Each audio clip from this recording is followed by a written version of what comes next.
नमस्कार दोस्तों, तो स्वागत है आपका मौर्य कोचिंग सेंटर में। तो आज हम लोग पढ़ने वाले हैं कक्षा 10 के एक ऐसे चैप्टर जो हर बार उसमें से पूछा जाता है, जिसका नाम है विद्युत धारा।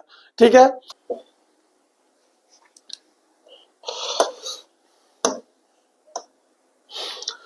चलिए तो सबसे पहले हम जान लेते हैं कि विद्युत आवेश क्या होता है। ठीक है ना, क्योंकि बिना विद्युत आवेश की विद्युत धारा नहीं उत्पन्न हो सकती है। तो आपको केवल जानकारी के लिए बता दें कि विद्युत आवेश की अगर हम एग्जैक्ट परिभाषा की बात करें तो इसको बहुत सारे वैज्ञानिकों ने अपने अपने मतों के अनुसार दिया है। तो जो विद्युत आवेश होता है, यह किसी भी पदार्थ का मूलभूत गुणधर्म होता है। मूल द्रव्यमान जो होता है किसी पदार्थ के अंदर उपस्थित उसकी कुल मात्रा होती है, वह उसका मूलभूत गुणधर्म होता है। जैसे अगर हम द्रव्यमान को कहें कि ये क्या क्या कर सकता है, तो आपको एक बात पता है कि अगर किसी वस्तु में द्रव्यमान है तो वह दो चीजें उत्पन्न कर सकता है। एक, ठीक है ना, या गुरुत्वीय क्षेत्र उत्पन्न कर सकता है, दो तरह से वह अनुभव कर सकता है, या गुरुत्वीय क्षेत्र उत्पन्न कर सकता है या फिर गुरुत्वीय क्षेत्र का अनुभव कर सकता है। तो उसी तरह आवेश जो होता है यह पदार्थ का गुण होता है। ठीक है ना, यह किसी भी पदार्थ या कण का गुण होता है। तो हम कहते क्या है, किसी पदार्थ का वह गुण जिसके कारण वह विद्युत और चुंबकीय प्रभाव को प्रदर्शित करता है, और विद्युत आवेश कहलाता है। बहुत छोटी सी डिफिनेशन है, किसी पदार्थ का वह गुण जिसके कारण वह विद्युत और चुंबकीय प्रभाव को प्रदर्शित करता है, विद्युत आवेश कहलाता है। चलिए हम इसको नोट करते हैं, ध्यान दीजिएगा।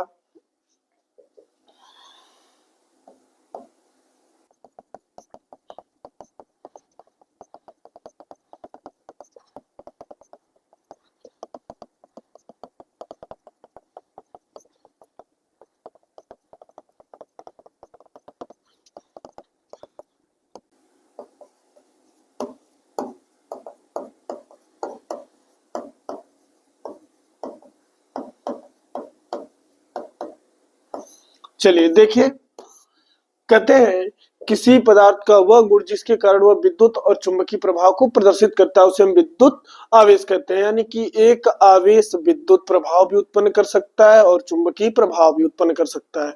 विद्युत की अगर हम बात कर रहे हैं तो कोई आवेश हमेशा अपने चारों तरफ विद्युत क्षेत्र बनाए रखता है, लेकिन ये जरूरी नहीं होता है कि हर एक आवेश अपने चारों ओर चुंबकीय क्षेत्र भी बनाए रखे, क्योंकि आवेश तभी चुंबकीय क्षेत्र बनाता है जब वो गतिमान होता है। तो ये बात ध्यान रखिएगा कि एक स्थिर आवेश केवल विद्युत क्षेत्र उत्पन्न करता है, वहीं पर एक गतिमान आवेश विद्युत और चुंबकीय क्षेत्र दोनों को प्रदर्शित करता है। ठीक है, अगर हम इसके बाद आगे बात करते हैं कि विद्युत आवेश आखिर कितने प्रकार के होते हैं, तो ध्यान दीजिएगा। जो विद्युत आवेश होता है यह दो प्रकार का होता है, एक होता है धन आवेश और एक होता है ऋण आवेश, जिसको हम पॉजिटिव चार्ज और निगेटिव चार्ज बोलते हैं इंग्लिश में। तो ध्यान दीजिए, इसको भी हम नोट करते हैं, लिखेंगे विद्युत आवेश दो प्रकार के होते हैं। कहेंगे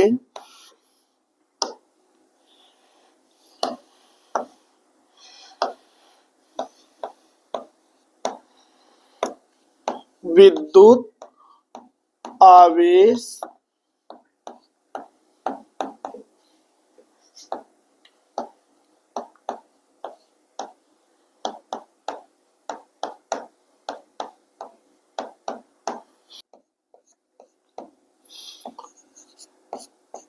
धनावेश, जिसको हम पॉजिटिव चार्ज बोलते हैं। ठीक है ना, और दूसरा हो जाएगा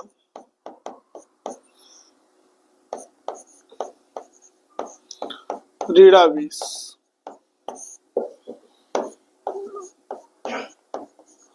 निगेटिव चार्ज। चलिए ध्यान दीजिए, किसी पदार्थ का वह गुण जिसके कारण वह विद्युत तथा चुंबकीय प्रभाव को प्रदर्शित करता है, उसे विद्युत आवेश कहते हैं।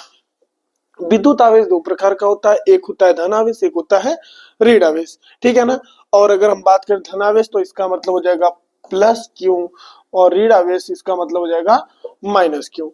तो उम्मीद करते हैं कि आपको आवेश समझ में आ गया होगा। यानी किसी पदार्थ का वह गुण, कोई भी पदार्थ रहे, उसका वह गुण जिसके कारण वह विद्युत और चुंबकीय प्रभाव को प्रदर्शित करता है। अगर हम बात करें इसके दैनिक जीवन में एक उदाहरण की, तो देखिए जैसे भी अगर हम बिल्ली के खाल पर एबोनाइट की छड़ हो, ठीक है, प्लास्टिक हो, अंबर का लाशा हो, अंबर पेड़ होता है, अगर इसको हम उस पर घर्षण करते हैं यानी कि रगड़ते हैं, तो होता क्या, उसके अंदर एक ऐसी गुण आती है, ऐसी एक क्वालिटी आती है कि वह चिड़िया के पंख को, कागज के छोटे छोटे टुकड़ों को अपनी ओर आकर्षित करने लगता है, ठीक है ना, जिसे हम क्या कहते हैं, विद्युत आवेश कहते हैं।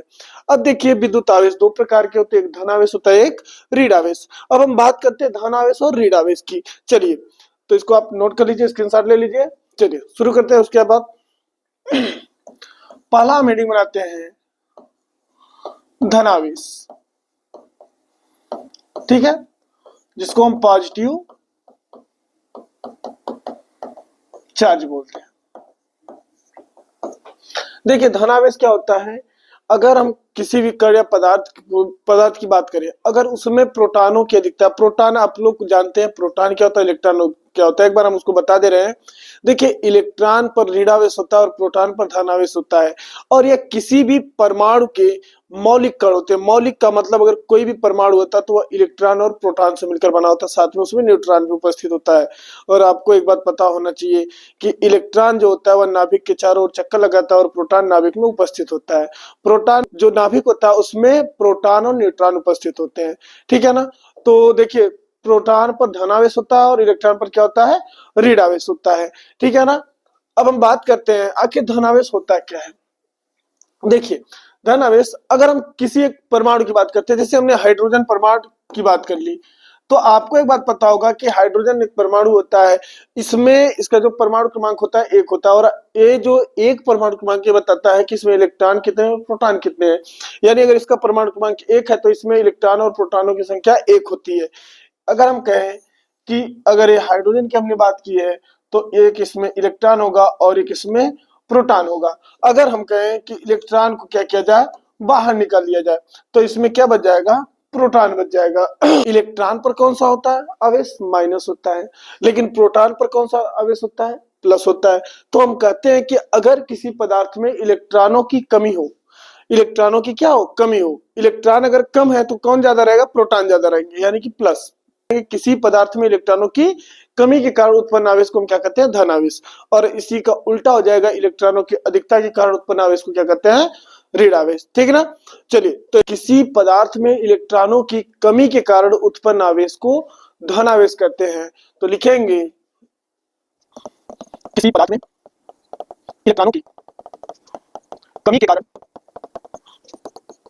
उत्पन्न आवेश को धनावेश कहते हैं।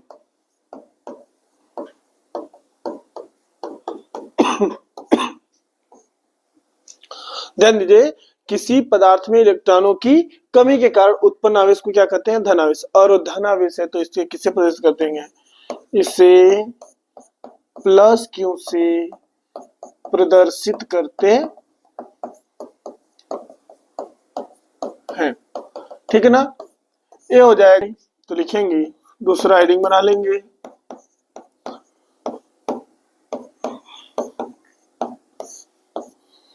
जिसको हम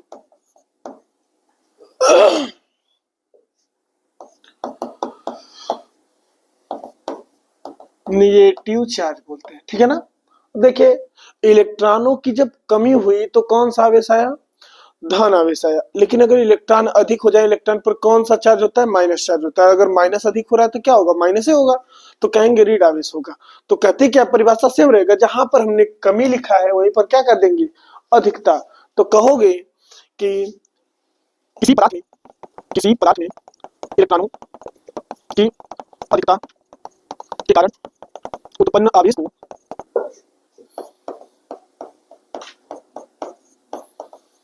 ऋण आवेश कहते हैं, ठीक है ना। बहुत आसान सा लैंग्वेज है। अगर किसी पदार्थ में इलेक्ट्रॉनों की कमी है तो उस पर धन आवेश होगा, और अगर किसी पदार्थ में इलेक्ट्रॉनों की अधिकता है तो उस पर कौन सा आवेश हो जाएगा, ऋण आवेश, ठीक। अब देखिए अगर हमने लिखा है इसे माइनस क्यू से प्रदर्शित करते हैं, तो किससे लिखेंगे, इसे माइनस क्यू से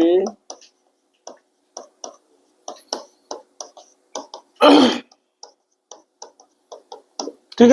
तो आप इसका जल्दी से स्क्रीनशॉट ले लीजिए, फिर उसके बाद आगे बढ़िए। अगला जो टॉपिक आता है उसका नाम है इलेक्ट्रॉनों की संख्या और आवेश में संबंध। तो हेडिंग बनाते हैं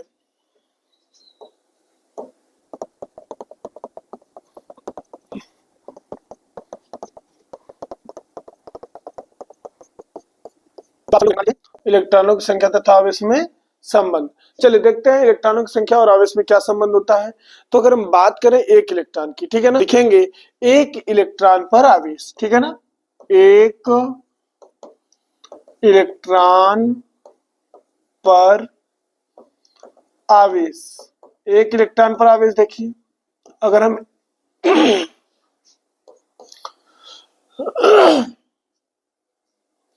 एक इलेक्ट्रॉन पर अगर आवेश कह रहे हैं तो क्या हो जाएगा, 1e हो जाएगा, ठीक है ना।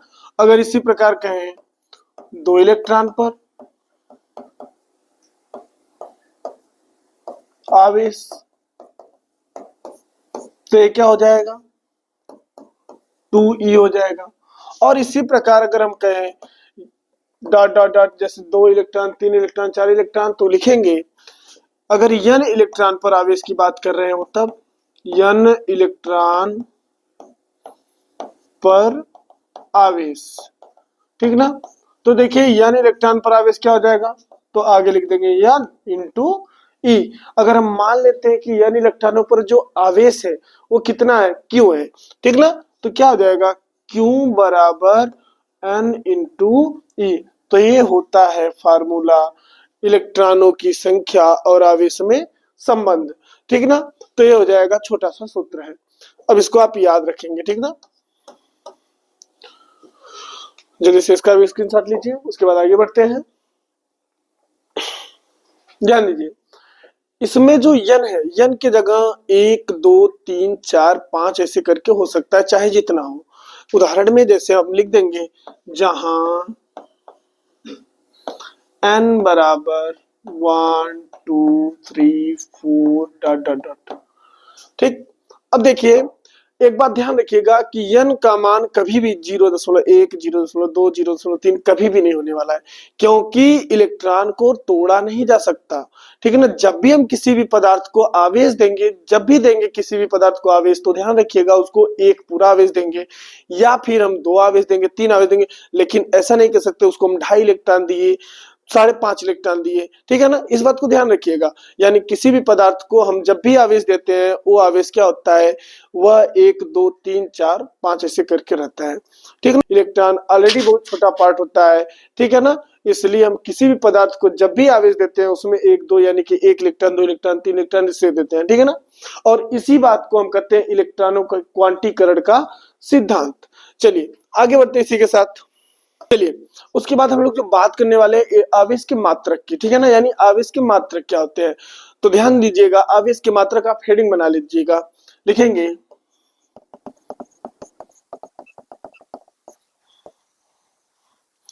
आवेश के मात्रक, ठीक है। तो देखो आवेश के मात्रक पहले ही लिख लेंगे, आवेश का एसआई मात्रक यानी सिस्टम ऑफ इंटरनेशनल, अंतरराष्ट्रीय पद्धति में क्या होता है भैया, कूलाम होता है।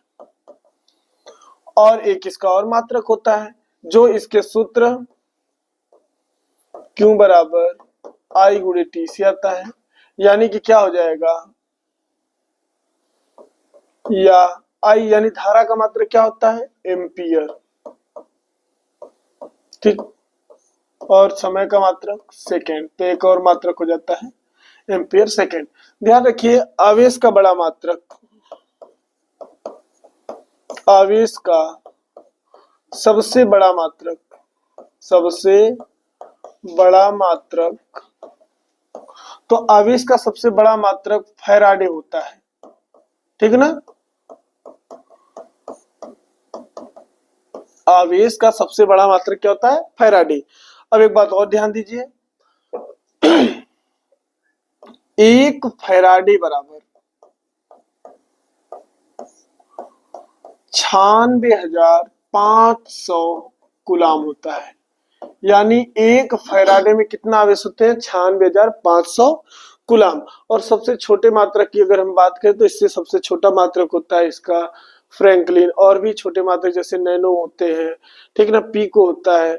और हाँ ये सब आपको 12th क्लास में मिल जाएंगे। हाँ इसमें हम नोट भी कर दे रहे हैं, उसको नोट कर लीजिएगा आप सभी लोग। देखिए एक माइक्रो कूलाम,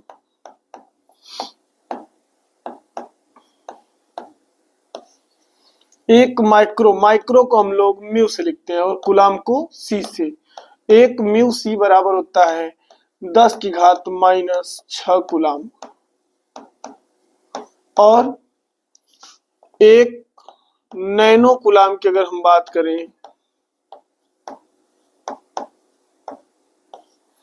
तो देखिए एक नैनो यानी यन सी, ये हो जाता है 10 की घात माइनस 9 कूलाम। और एक होता है पीको कूलाम,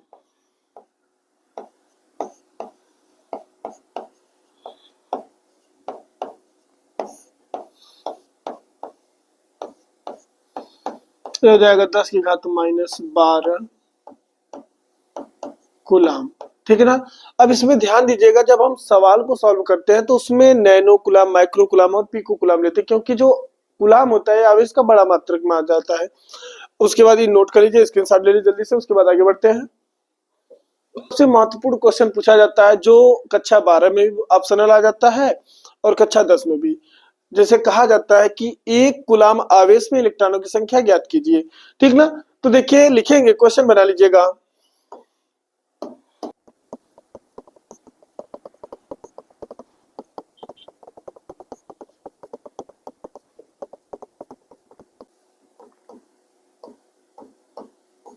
ध्यान दीजिए, एक कूलाम आवेश में कितने इलेक्ट्रॉन होते हैं। अभी हमने आपको सूत्र बताया आवेश और इलेक्ट्रॉनों की संख्या में संबंध। ठीक है ना।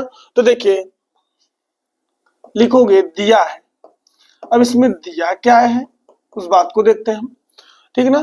तो कहा जा रहा है कि एक कूलाम यानी आवेश दिया गया है, तो लिखोगे आवेश Q बराबर एक कूलाम। ठीक है ना। आवेश Q बराबर एक कूलाम। और हम जानते हैं, अभी हमने पढ़ा है, न जानते रहो तब कहो कि हम जानते हैं। हम जानते हैं कि Q बराबर N इंटू ई, लेकिन हमसे पूछा क्या गया है, इलेक्ट्रॉनों की संख्या यानी कि N का मान पूछा जा रहा है। किसका मान पूछा जा रहा है हमसे, N का मान पूछा जा रहा है। तो N का मान निकालते हैं। तो लिखेंगे N का मान अगर हम यहां से निकाले तो N बराबर क्या हो जाएगा बाबू, Q अपान ई। अब देखिए हमको क्या करना है, जो मान हमको पता है वही नोट करना है। एक बात और ध्यान दीजिएगा, ठीक है ना। इलेक्ट्रॉन पर जो आवेश होता है 1.6 गुणे 10 की घात माइनस 19 कूलाम। यानी ई का देखिए मान यही होता है, ध्यान रखना। ई का मान 1.6 गुणे 10 की घात माइनस 19 कूलाम, जो कक्षा 9 में केमिस्ट्री के चौथे चैप्टर में पूरा अच्छी तरह से दिया गया है। देखिए मान रखते हैं तो n बराबर Q का मान कितना है, 1 है, 1 रखिए। ई का मान कितना दिया गया है, 1.6 गुणे 10 की घात माइनस 19। तो ध्यान दीजिएगा, जब हम एक में 1.6 से भाग करेंगे, अब इसे तो भाग नहीं कर सकते, तो हम ऊपर नीचे 10 से गुणा करेंगे तो नीचे का दशमलव हट जाएगा, यानी ऊपर 10 नीचे 16 हो जाएगा। अब इस 10 घात माइनस 19 को ऊपर लेकर जाते हैं तो ये क्या हो जाएगा, 10 की घात प्लस 19। अगर हम 10 में जब 16 से भाग करेंगे तो देखिए क्या होगा, तो जब भाग करेंगे तो आपके पास आएगा 0.625। आप भाग करके देख लीजिएगा, गुणे 10 की घात कितनी है, 19। अगर हम इसमें से एक घात कम कर दें तो जो दशमलव है इसको हम एक अंक दाहिनी तरफ लेकर चले जाएंगे, तो यहां से n का मान निकल कर आएगा 6.25 गुणे 10 की घात 18 इलेक्ट्रॉन। यानी कि एक कूलाम आवेश में 6.25 गुणे 10 की घात माइनस 18 इलेक्ट्रॉन उपस्थित होते हैं। चलिए तो ध्यान दीजिएगा बाबू, देखो विद्युत धारा की बात कर रहे हैं, तो देखो जब तक, अब अगर हम विद्युत धारा परिभाषा को छोड़ते हैं, परिभाषा को हम साइड में रखते हैं, ध्यान देना कि अगर पानी रुका हुआ है तो उसको हम केवल पानी कह सकते हैं। ठीक है, पानी की धारा नहीं कह सकते हैं। तालाब का पानी की, तालाब के पानी को आप कभी जल धारा नहीं कह सकते हो, लेकिन हाँ, लेकिन उसी को अगर हम किसी पाइप के थ्रू या फिर कहीं से भी प्रवाहित कर देते हैं, उसको बहना, अगर बहने लगे तो उसको हम कहते हैं जल धारा। तो उसी तरह आवेश अगर रुका हुआ है, ठीक है ना, आवेश रुका हुआ है तो उसको हम केवल विद्युत यानी विद्युत आवेश कह सकते हैं। लेकिन अगर आवेश वही चलने लगा, यानी जब आवेश चलने लगता है तो किसका निर्माण करता है भैया? विद्युत धारा का। तो एक लाइन की परिभाषा वो सबसे छोटी परिभाषा है कि आवेश प्रवाह की दर को क्या कहते हैं? विद्युत धारा। आवेश प्रवाह की दर को क्या कहा जाता है बाबू? विद्युत धारा। ठीक है ना? तो एक लाइन में डिफिनेशन लिख सकते हो, लिखोगे क्या? आवेश प्रवाह की दर को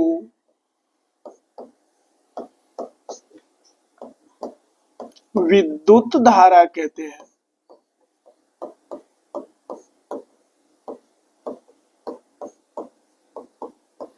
चलिए ध्यान दीजिए, आवेश प्रवाह की दर को क्या कहते हैं? विद्युत धारा। लेकिन ये आवेश किस पे प्रवाहित होगा? जैसे पानी प्रवाहित होने के नाली होता है और पाइप होता है, ठीक है ना? अलग अलग उपकरण होते हैं, मीडियम होते हैं। तो उसी तरह आवेश को प्रवाहित होने के लिए एक मीडियम होना चाहिए, तो वो होता है हमारे पास तार। और तार किसका बना होता है? धातुओं का। ठीक है, जैसे लोहा हो गया, चांदी हो गया, कॉपर हो गया, सोना हो गया। और सबसे अच्छा चालक में अगर हम बात करें, चालक यानी सबसे बढ़िया धारा किसमें बह सकता है? तो ध्यान रखिएगा, चांदी में। ठीक है ना? चलिए देखिए, तो हम यहाँ पे लिख लेंगे किसी पदार्थ में या किसी चालक में, किसी चालक में। तो परिभाषा हमारी क्या पूरी हो गई? किसी चालक में आवेश प्रवाह की दर को विद्युत धारा कहते हैं। किसी चालक में आवेश प्रवाह की दर को विद्युत धारा कहते हैं। बहुत ही आसान परिभाषा है। अगर बाबू हम बात करें इसके मात्रक की, तो ध्यान दीजिएगा, पहले हम इसको प्रदर्शित किससे करते हैं? तो ध्यान दीजिए, लिखेंगे इसे आई से, स्मॉल आई या कैपिटल आई दोनों से लिख सकते हैं। इसे स्मॉल आई से प्रदर्शित करते हैं। ठीक है ना? यानी विद्युत धारा को किससे प्रदर्शित किया जाता है? स्मॉल आई से। अब अगर हम कहें इसका मात्रक, तो हम पहले सूत्र इसका लिख लेते हैं। विद्युत धारा का सूत्र देखिए क्या हो जाएगा? तो विद्युत धारा बराबर आवेश बटा के समय। आवेश बटा के क्या हो जाएगा? समय। ध्यान दीजिए, ये हो जाएगा विद्युत धारा का सूत्र। अगर हम कहें इसका अगर इंडिकेशन देखें, तो विद्युत धारा जो होता है इसको प्रदर्शित किससे करते हैं? हमने लिखा है आई से। तो विद्युत धारा को किससे प्रदर्शित करते हैं? आई से। और आवेश को किससे प्रदर्शित करते हैं? क्यू से, अभी हमने बताया। और अगर समय है तो समय को सब लोग जानते हैं, समय किससे प्रदर्शित, यानी समय टाइम यानी कि टी से। ठीक, तो ये हो जाएगा आई बराबर क्यू बटा के टी। और देखिए, अगर इलेक्ट्रॉनों की संख्या दी गई हो, यानी क्यू का मान न दिया गया हो, इलेक्ट्रॉनों की संख्या दी गई हो, तब देखिए हम क्या सूत्र लिख सकते हैं? तो लिखते हैं आई बराबर क्यू का मान अभी बताया था एन इंटू ई होता है, तो मान रख दीजिए एन इंटू ई बटा के क्या हो जाएगा? टी। तो यह होता है विद्युत धारा का ही सूत्र। अब ये हो गया विद्युत धारा। अब हम इसके जस्ट आगे बढ़ते हैं, और आगे बढ़ने का टॉपिक है आपका विद्युत विभव। क्या है? विद्युत विभव। चलिए इसको स्क्रीनशॉट ले लीजिए आप लोग। अच्छा हाँ, एक मिनट, इसका मात्रक है बाबू। देखिए मात्रक इसका छूट रहा था, सॉरी।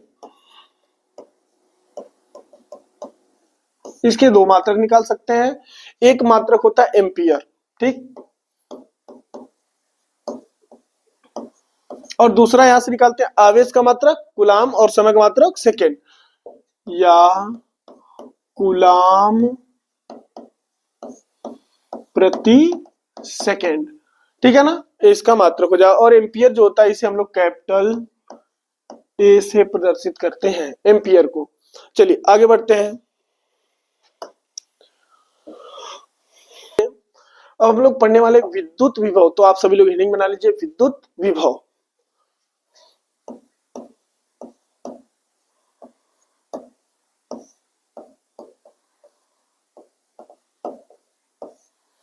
देखिए विद्युत विभव, ठीक है ना?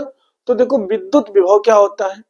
तो सबसे पहली बात, आवेश प्रवाहित होता है। अच्छा ये बताइए आप सभी लोग ध्यान दीजिएगा, अगर पानी है, ठीक है ना, उसका लेवल बराबर है तो पानी किसी भी डायरेक्शन में बहेगा नहीं, फ्लो करेगा, आपको इतना बात पता है।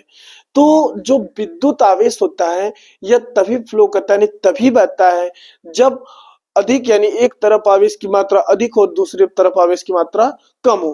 तो कोई भी आवेश होता है वो अपने चारों तरफ विद्युत क्षेत्र बनाता है, और अगर उस क्षेत्र से दूर कोई और आवेश हो तो उस आवेश को अगर हम उस क्षेत्र में लाएं तो उस क्षेत्र में लाने के लिए हमें कुछ कार्य करना होगा, और यही किया गया कार्य, उस कार्य और आवेश का अनुपात विद्युत विभव कहलाएगा। अगर हम परिभाषा बनाए तो क्या लिखते हैं, ध्यान दीजिएगा, लिखेंगे एकांक आवेश को अनंत से, अनंत का मतलब है कि विद्युत क्षेत्र के बाहर से, अनंत से विद्युत क्षेत्र में, अनंत से विद्युत क्षेत्र में किसी बिंदु तक, किसी बिंदु तक लाने में किया गया कार्य उस बिंदु का विभव कहलाता है।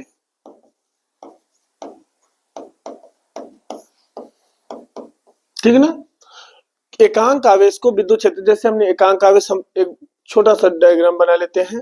देखिए हमने एक आवेश ले लिया Q, ठीक है, ये आवेश Q है और इसके चारों तरफ एक क्षेत्र बना होगा, और इसके बाहर अगर कोई आवेश अगर Q नॉट को हम बोलते हैं परीक्षण आवेश या टेस्ट चार्ज। तो इस आवेश को अगर हम यहां से, यानी इसके बाहर से अगर इसमें लाते हैं तो इस आवेश को बाहर से अंदर लाने में हमें कुछ तो कार्य करना होगा, तो ये किया गया कार्य, और जिस आवेश को हम ला रहे हैं, ठीक, ये तो हमने क्यों इसलिए लिखा है क्योंकि अपने चारों तरफ क्या बनाएगा, विद्युत क्षेत्र बनाएगा, ठीक है ना, इसलिए हमने क्यों रखा है। तो इस आवेश को अनंत से विद्युत क्षेत्र में लाने में किया गया जो कार्य होता है वही क्या कहलाता है, विद्युत विभव कहलाता है। ठीक, चलिए उसके बाद हम क्या बात करते हैं, अब इसकी परिभाषा एक बार फिर से सुन लीजिए सभी लोग ध्यान पूर्वक, ध्यान दीजिएगा। एकांक आवेश को, एकांक ये डिफिनेशन के लिए हमने रखा है, एकांक आवेश को अनंत से विद्युत क्षेत्र में किसी बिंदु तक लाने में जो किया गया कार्य होता है वह उस बिंदु का विभव कहलाता है। अगर हम इसे प्रदर्शित किससे करते हैं तो देखिए इसका नाम, इसका अंग्रेजी होता है इलेक्ट्रिक पोटेंशियल, ठीक है ना, इलेक्ट्रिक पोटेंशियल। और इसे हम लोग कैपिटल V से प्रदर्शित करते हैं, तो लिख लेंगे इसे कैपिटल V से प्रदर्शित करते हैं।